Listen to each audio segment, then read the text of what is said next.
Welcome to the Generous Business Owner Podcast, where business owners gain inspiration and encouragement to live a legacy, not just leave one. And now your hosts, Jeff Thomas, Alan Barnhart, and Jeff Rutt.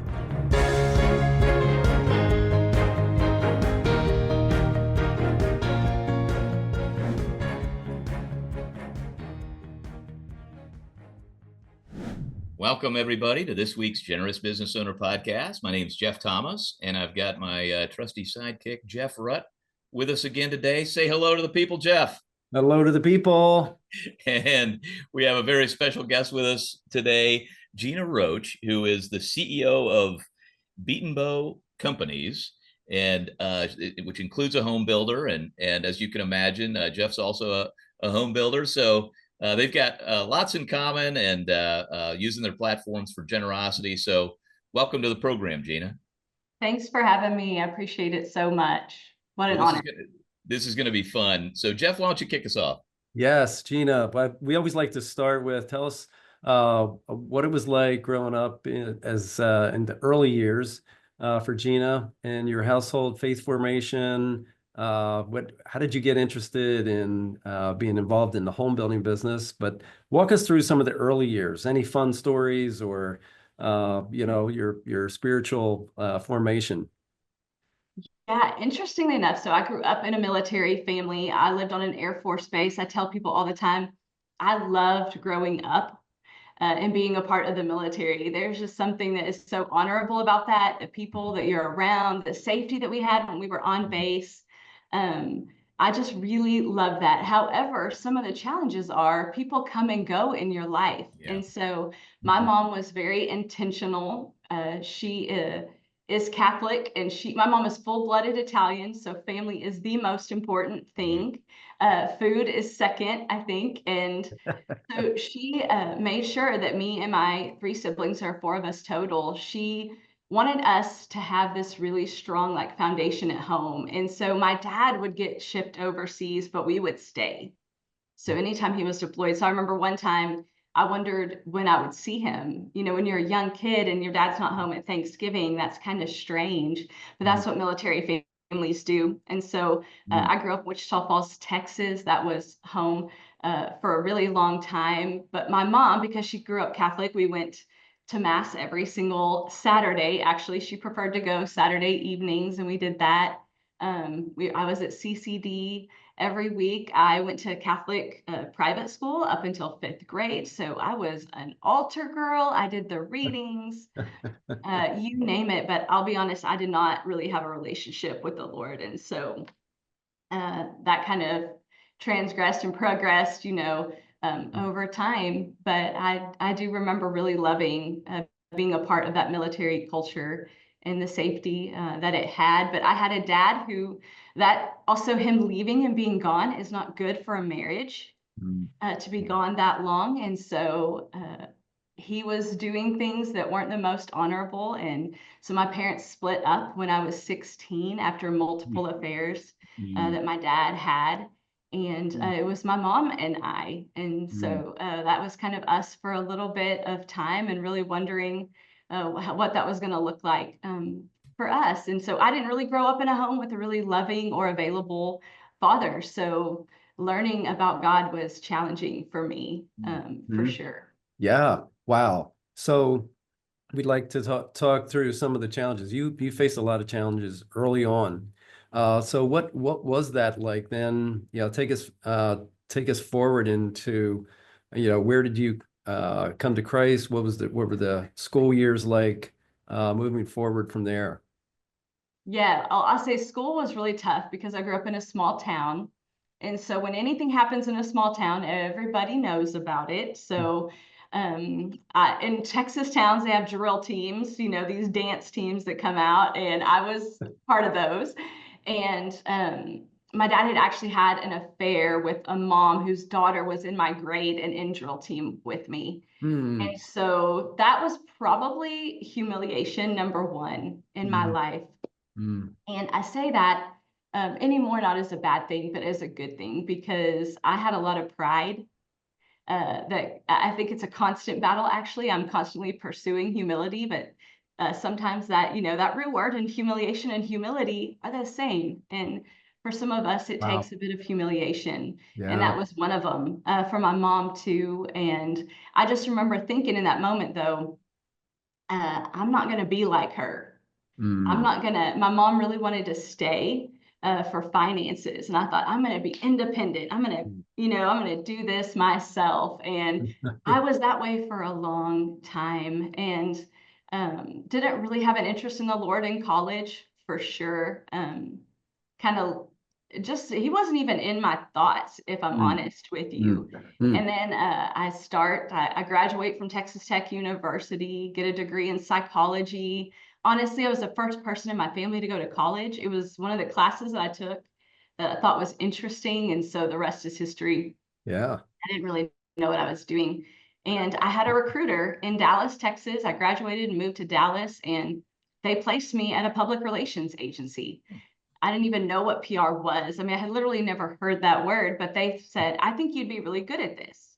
Mm. And so I started there, and that really took me, that was a divine appointment Mm. for me, that God placed me there, because it's like everything clicked in that moment.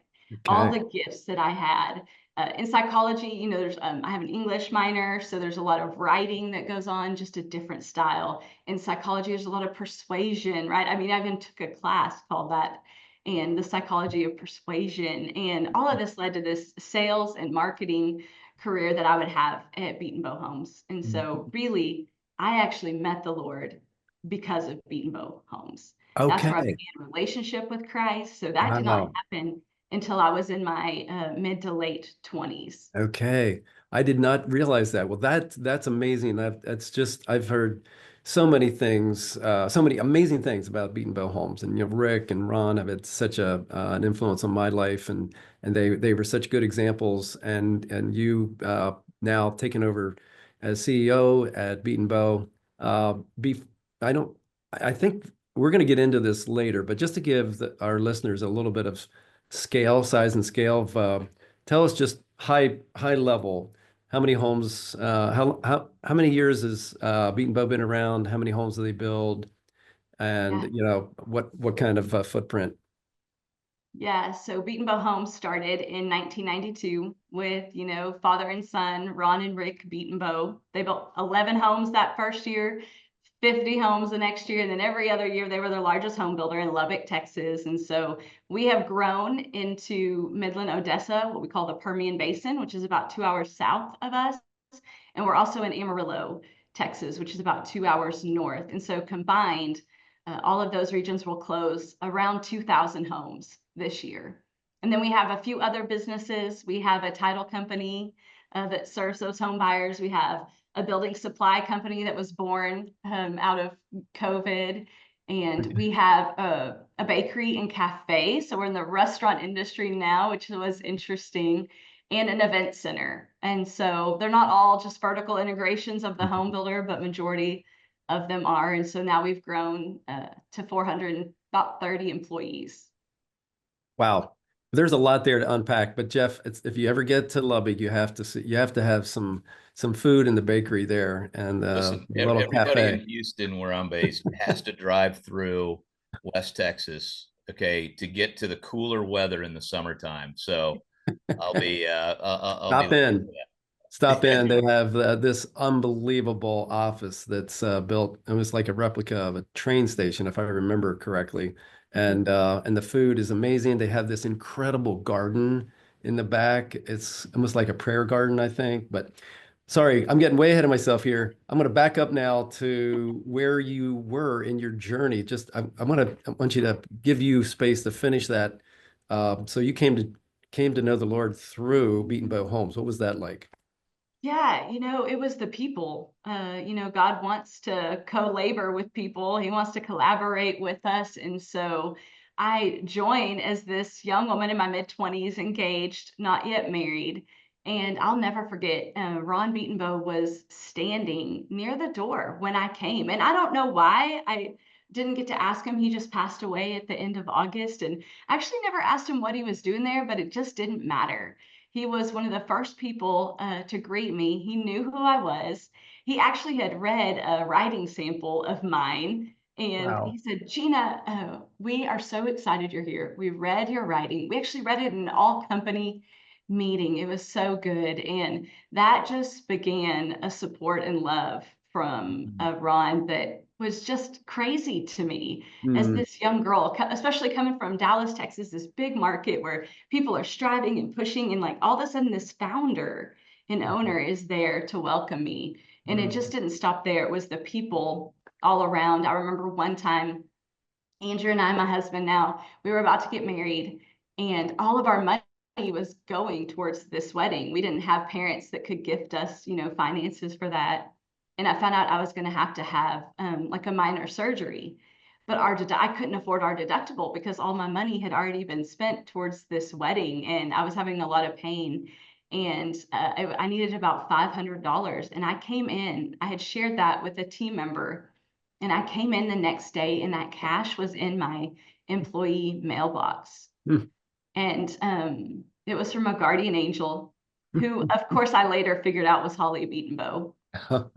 And they would just do these things, y'all. It was mm, crazy. I was getting mm, married. They hosted a wedding shower for me. They came to my wedding. mm, They were just showing up in moments in my life that didn't make sense to me, mm, why a leader would do that. And mhm, so then they announced in 2007, they said, hey guys, we give to all of these ministries and we want you to go see actually what we're giving to and see the fruit with your own eyes and hear the stories with your own ears.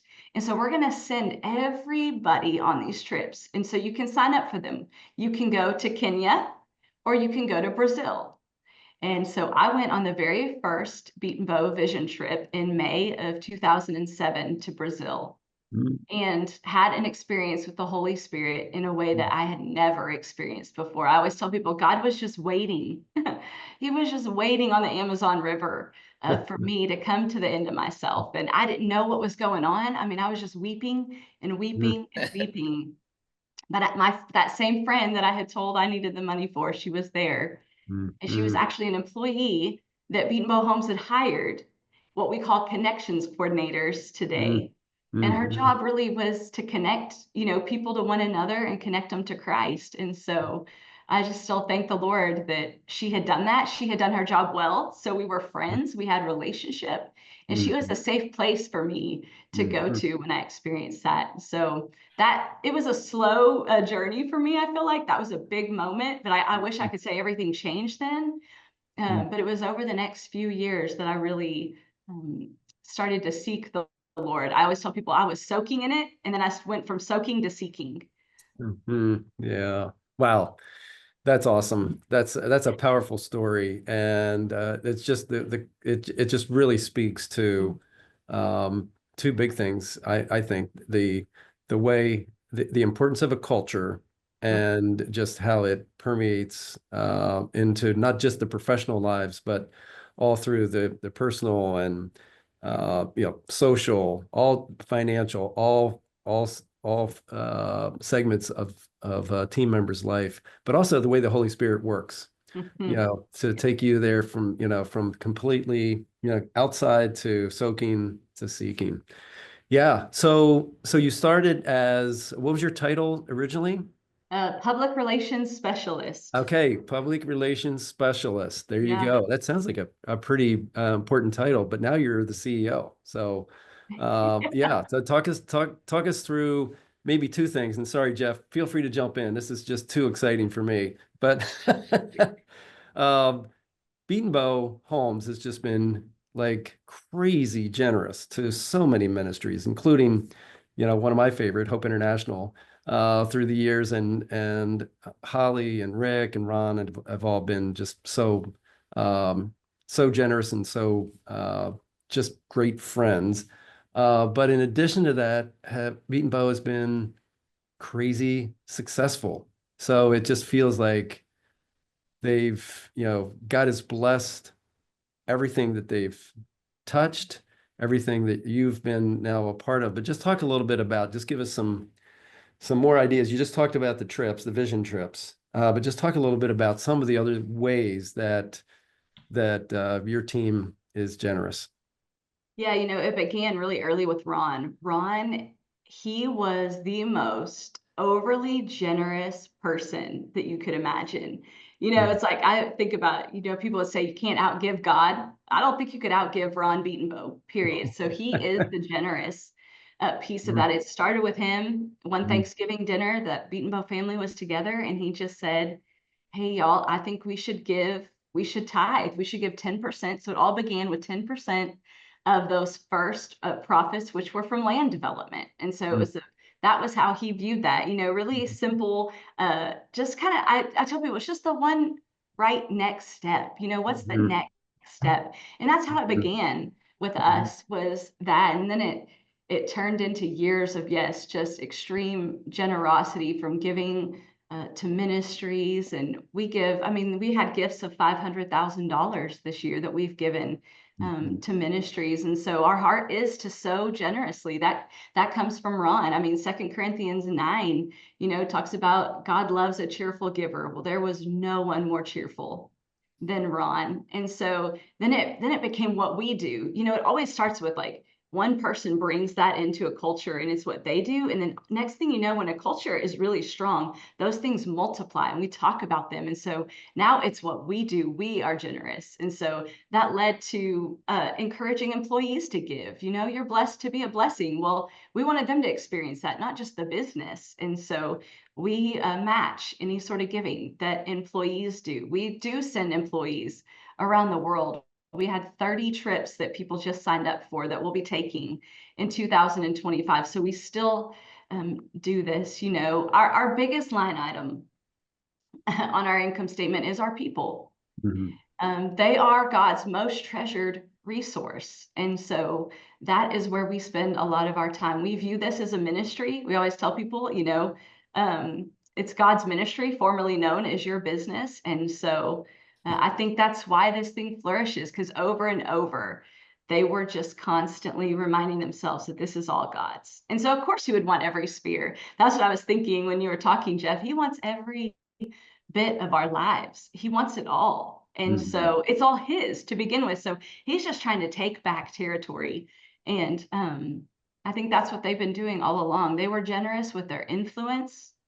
They were generous, with every bit of time. I tell people, because Ron and I did have a very special relationship, and he became like a dad for me. That's what God does. He mhm, redeems things. That's what the kingdom is like. And so what does God do?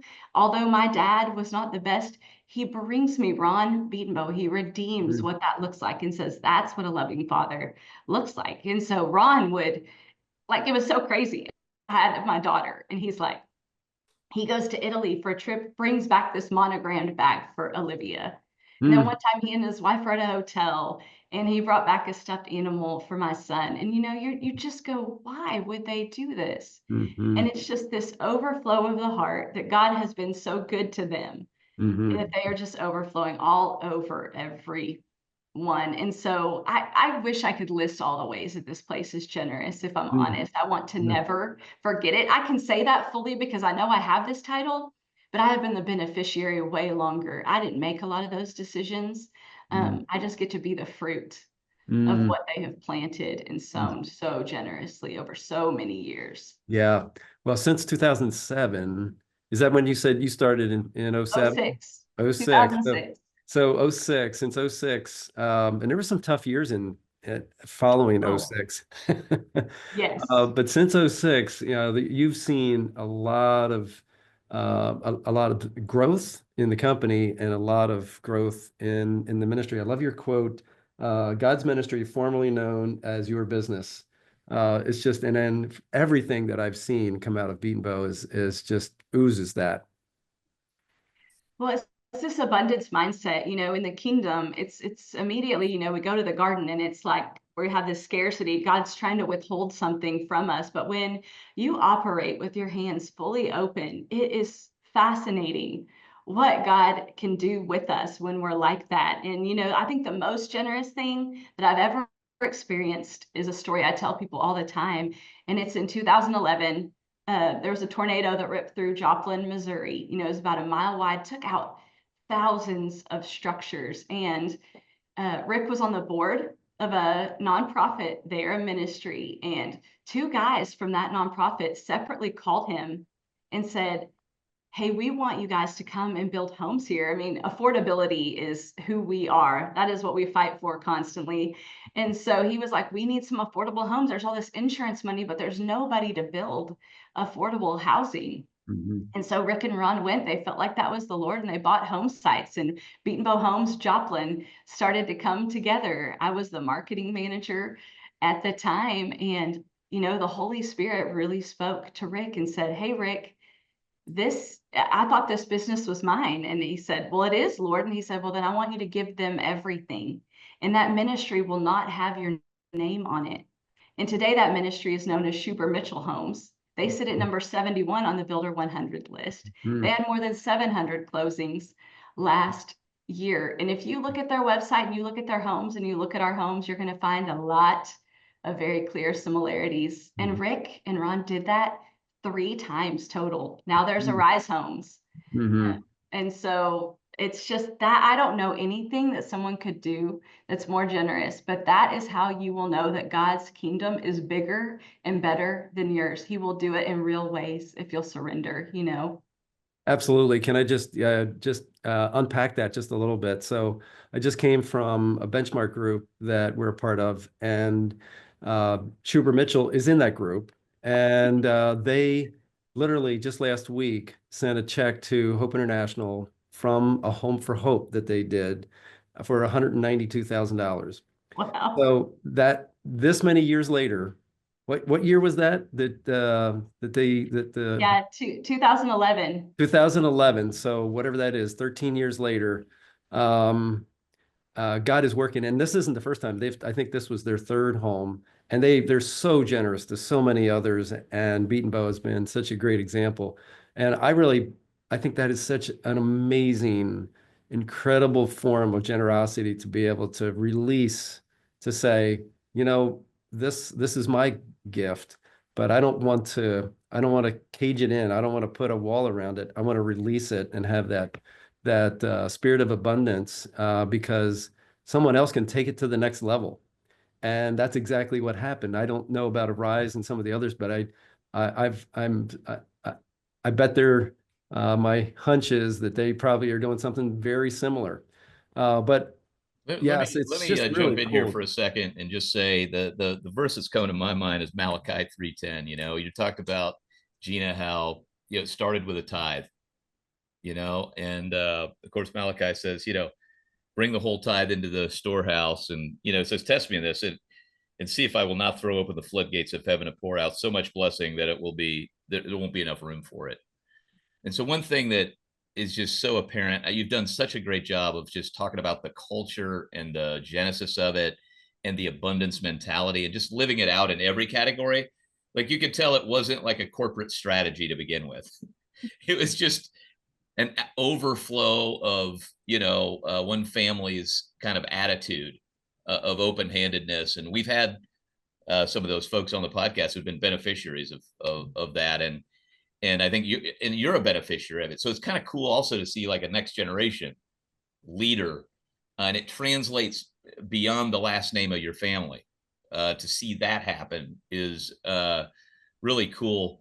But one thing that I'm fascinated with is, that Malachi 3:10. It's so fascinating the way God decides to bless people. It doesn't always have to be financial. There always is joy and these kind of things available no matter where you are, but he has chosen to bless the company. So how do you think about the connection between the growth of the business and this culture? I mean, do you feel like they're interconnected, or are those two separate things? We have this great strategy and this great culture. How do you think about the connection of the growth and the culture?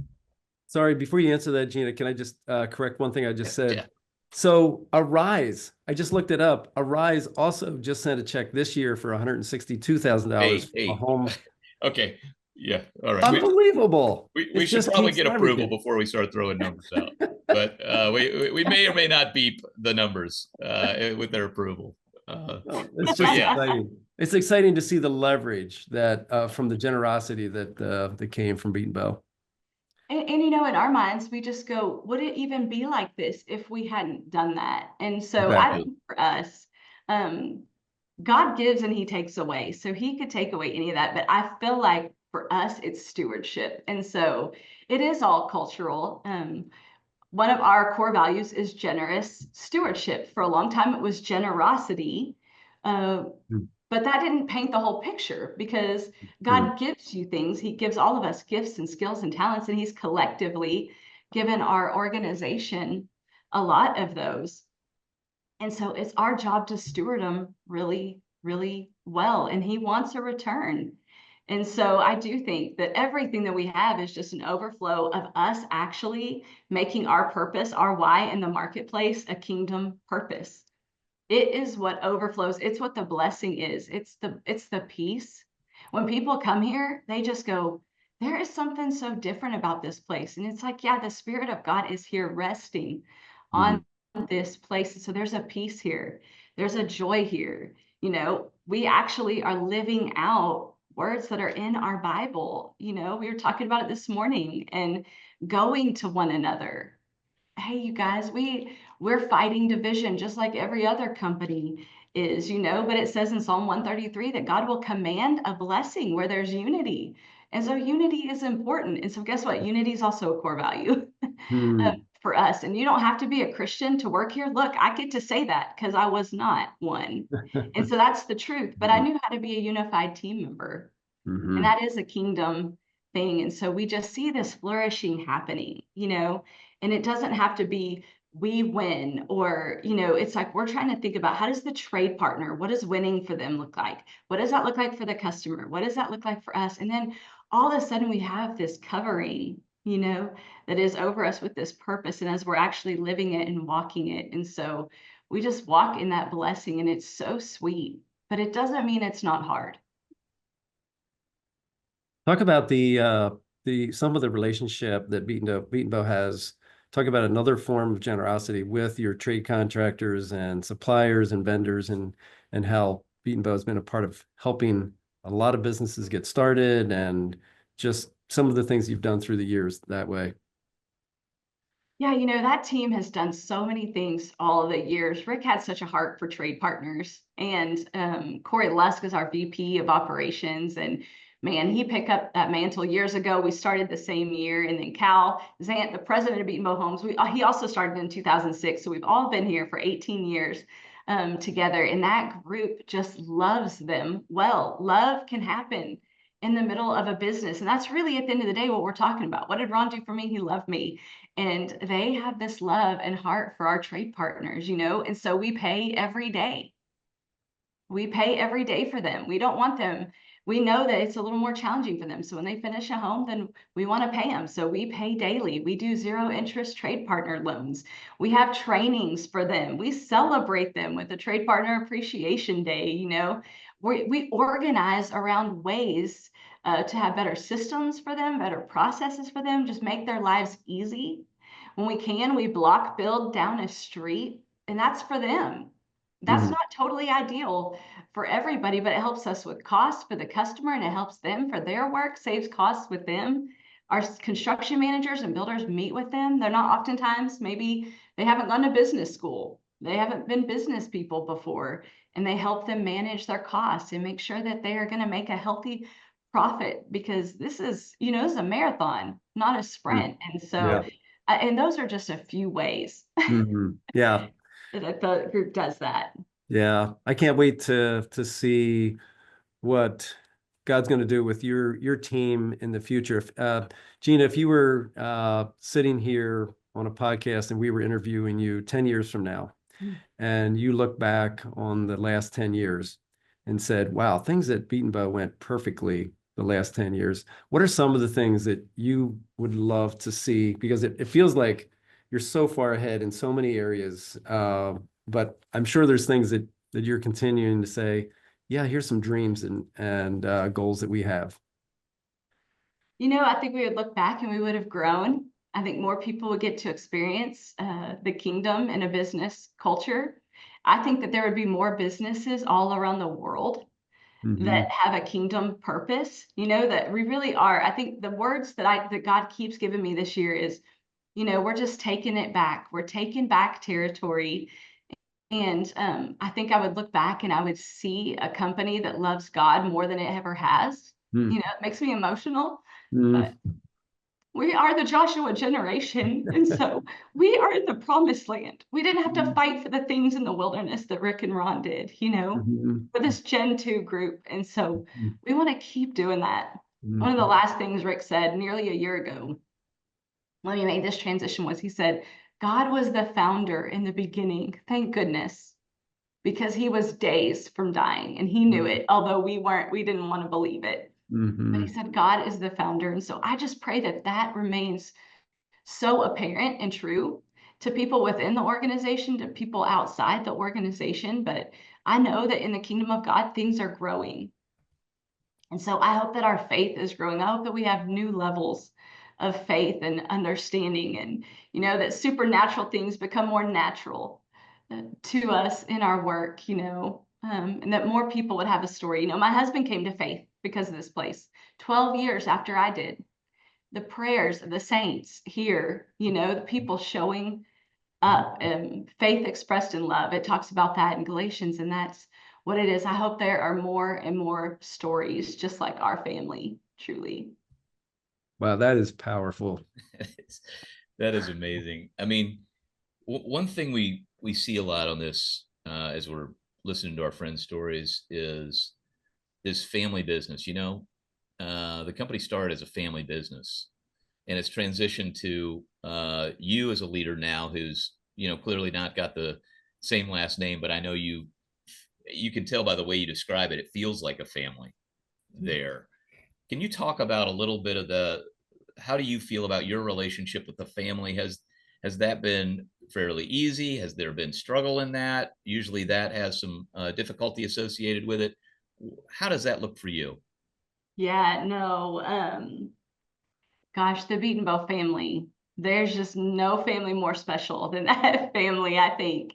And so Rick called me on November 13th, 2023, to tell me the Lord had spoken to him clearly that Jeanna Roach was the next CEO of Beatonbow Companies. And I was the newest to the board. Every board member had led me. So I was in complete shock. I knew he would have to make a decision, but I was in no way thinking that I would actually be a candidate. And thank you, Lord, for that. I mean, I don't know why. I just thank God for that. And so I was in shock, but we thought we would walk this together. And then he passed away on December 15th of pancreatic cancer. It put things in order here. He did things at the end of his life that just will shock you. He put things in order for me in a way that was just so precious. And for us, it wasn't just me as a leader, but it was our business and company. And so Holly Beatonbow continues, his widow, and wife, she continues to serve as an advisory member of our board as her schedule allows. And so we have a team meeting weekly. And so she was here with us, last week. And then our beloved Ron, he hadn't been in the office actually since COVID, 2020. He had pulmonary fibrosis, and so staying around the office was not a wise decision. And so he went home that year, and actually for the since April of 2022, he was chair-bound in his home and couldn't really leave. And so every Thursday since 2020, I have had lunch with Ron. And rarely missed a Thursday. Again, he became like a dad to me over these 18 years. And so I was there the night before he passed. I was at the house right after he passed.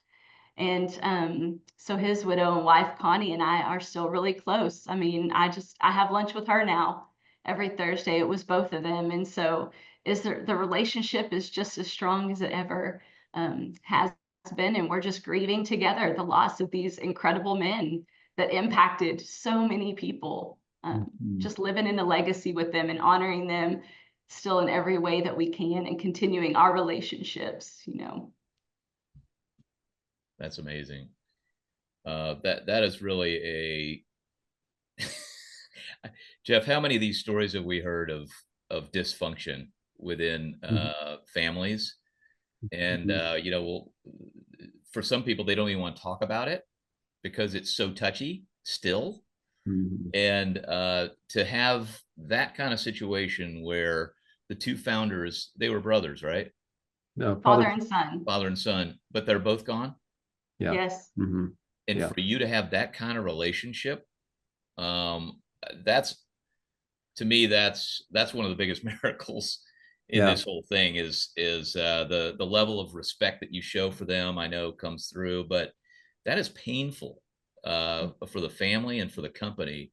And the way that you talk about it with a smile on your face about respecting their legacies, everybody knows where they are, but working that out practically is not easy. So that is, I think, truly amazing. One thing that we often talk about, go ahead. Sorry, Jeff. It Reflect on really that. speaks to them and who they are. They walk in such humility, and Great point. and God ordained all of this truly to be this way. Years ago, our company became an ESOP, an employee stock ownership plan. And so the legacy there that it would go to a Beat & Bow stopped then, actually. Yes. And so they set this thing up. And I'll tell you, most of my wealth comes from this. Most of the board, our wealth comes from this ESOP, because you can imagine with the kind of growth that we've had, there were about 35, 40 employees when I started. Now we're at 420. Yeah.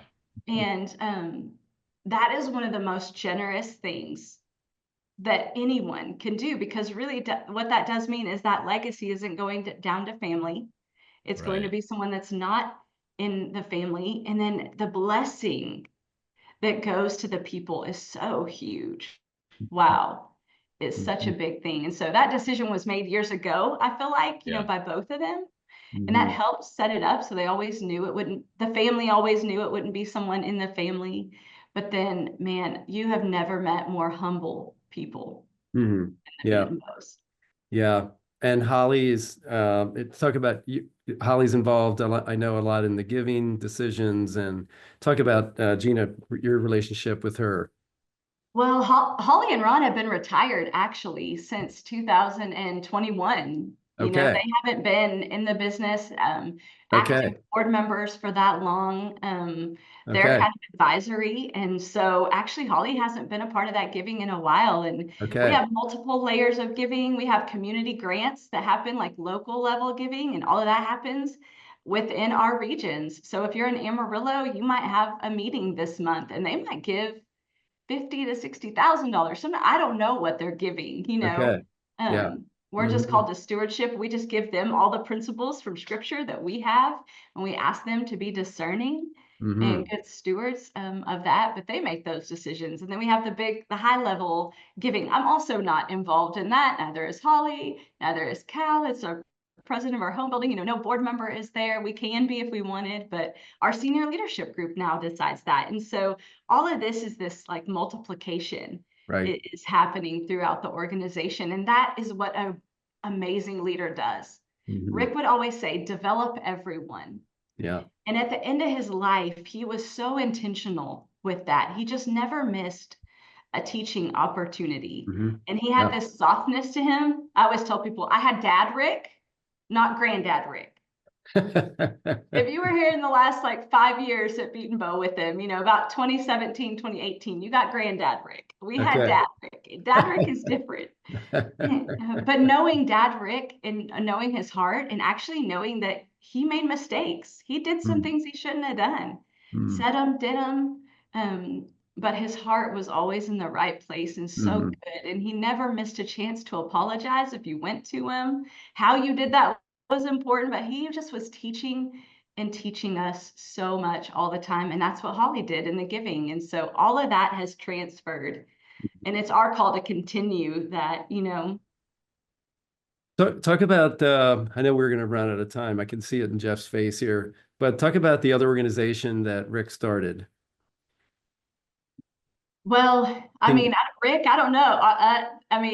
Rick hasn't really started to talk. Are you talking about Kingdom at Work? Yes. Okay. So we do have what we kind of consider our internal ministry, which is Kingdom at Work. And so When he announced Cal Zant as our president of Beaton Bow Homes, he did that because the Lord had told him it's time.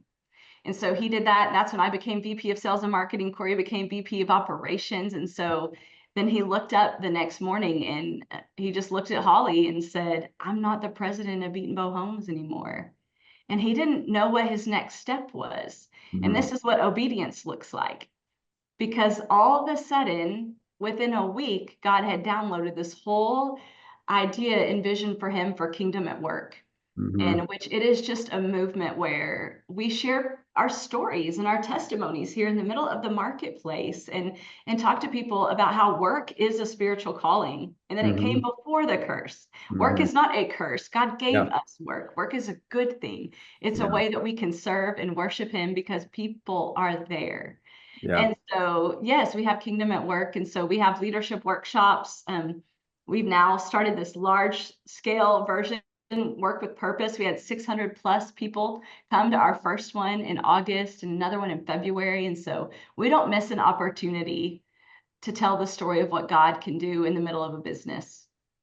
So as we'll put this in the show notes, but Jeff, there's some really good videos and some of these go way back. I'm sure there's more recent ones but I've used them multiple times with multiple groups, just talking about work as worship. And, that work is not a curse. This is something that, we put a lot more hours in than we do sitting in a church pew. It's really, really important to get the spirituality of and the God's ordaining of our work right. And now, has Cal taken on more of who has taken on more of the leadership of the Kingdom at Work now? I have. You have, okay. I have, yeah. Okay. Rick felt very passionate that should be under my authority. That's one of the things he did. Wow. So you didn't even mention that in your title. This is like, Jeff, we might have to do another interview. Well, I just get to help lead that and tell the story. I always tell people it's like a big setup, for me. It's like, of course, God would radically change my life through the business.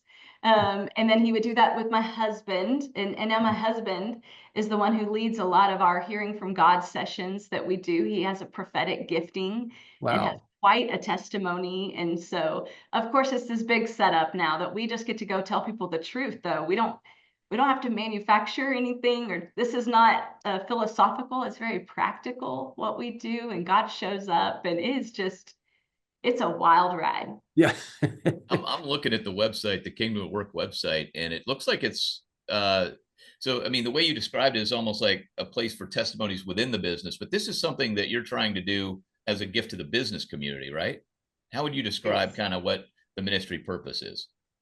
Yeah, I mean, it's kind of like disciples making disciples. We're just sharing our stories of what can happen and some practical tips that I will tell you as I go and talk to leaders now all over and CEOs and friends.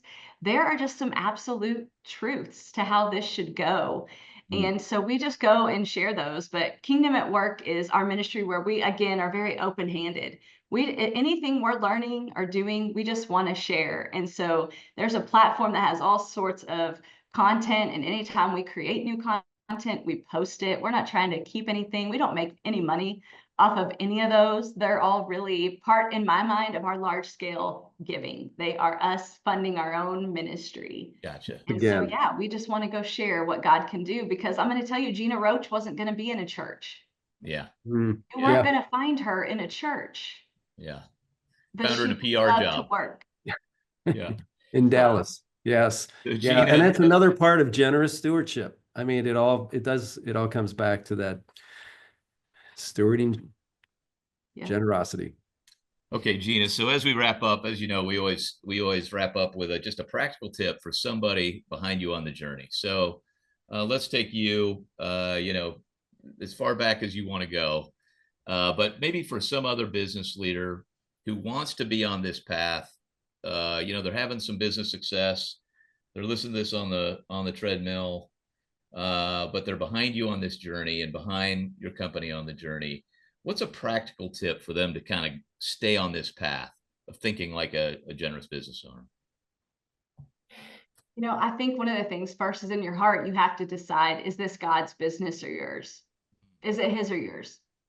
And have you talked to him about that? Have you gotten real with him about that? I find that that is the first thing. And from there, really practical is declaring it.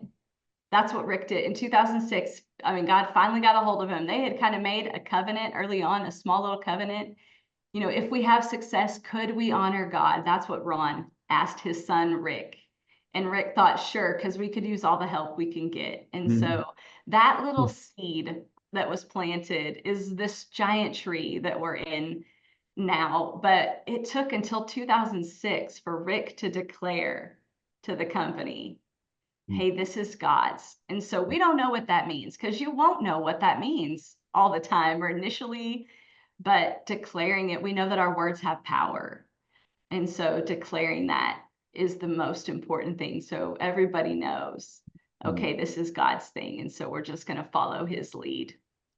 I love that. Not just ask who owns it. And maybe you could answer that question in your own head, but declaring it takes a level of boldness that then can lead to real change. So I love that as a place to leave it. Jeanna, thanks so much for being with us. This has really been a lot of fun. Yeah, and thank you so much for being an example, your team being an example for the industry, not only the home building and development business and industry, but just business in general. Some of the videos and the blogs, the material that you've been able to put out is just so inspiring.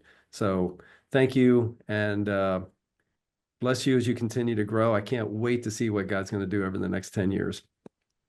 Thank y'all so much. Just an honor and a privilege, appreciate you all so much, and just bless you guys. Thanks, Jeanna. And thanks, Jeff. And thanks, everybody, for joining us on this week's Generous Business Owner Podcast. Share it with a friend and join us next week. Thanks for listening to the Generous Business Owner Podcast with Jeff Thomas, Alan Barnhart, and Jeff Rutt. Make sure to follow the podcast so you don't miss an episode. You can find the guest contact information in the show notes. Stay tuned for the next episode.